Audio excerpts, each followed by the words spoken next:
I've had the chance to learn and teach some human physiology, and it's really fascinating to try to get an understanding. And the more we learn, the less we understand in some respects about the human body. But we are learning more and more all the time, and it's pretty fascinating stuff. Today, I just want to bring to the center of the conversation the word homeostasis.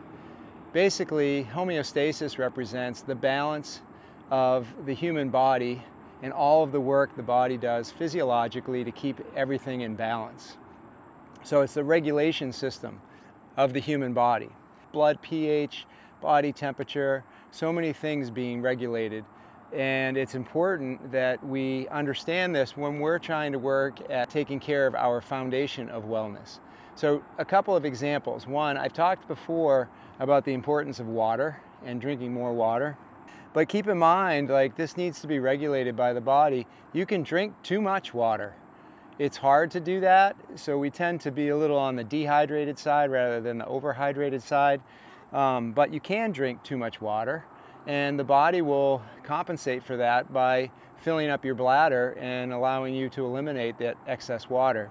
Keep in mind, we have to work with the body. The body's working to manage the house, if we think of the body as a house. And it depends on us voluntarily choosing to help it by taking in things like water, taking in food to help keep our glucose levels in check. And in general, we could kind of think of a too high, too low. Think about cortisol, for example. Too high for a sustained period of time has a negative effect. Too low for a sustained period of time has a negative effect. So we're always looking for this ideal balance of these different things, like glucose, like water, like cortisol, and that the body is working all the time. So let's cooperate with the body and give it a little help. So we want to be really intentional about making decisions to support the body's homeostasis. I already talked in an earlier video again about drinking more water. The other thing that I emphasized was getting enough sleep. We need enough sleep for the body to stay in homeostasis. If you don't get enough sleep, the body's going to be out of whack, and it's going to be trying to compensate for that. And that can have negative effects on us in terms of our fatigue level, our cognitive function level, and we really want to be taking care of our body by getting enough sleep.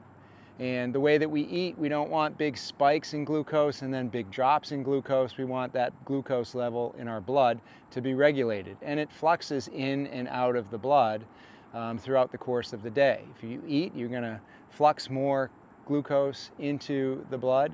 As you exercise, you're going to be pulling glucose out of the blood. So let's cooperate with the body and make sure we're making good decisions to help regulate the balance of really important things in our body for great physiological health, great metabolic function within the body, so that we're striving to have a foundation of physiological wellness.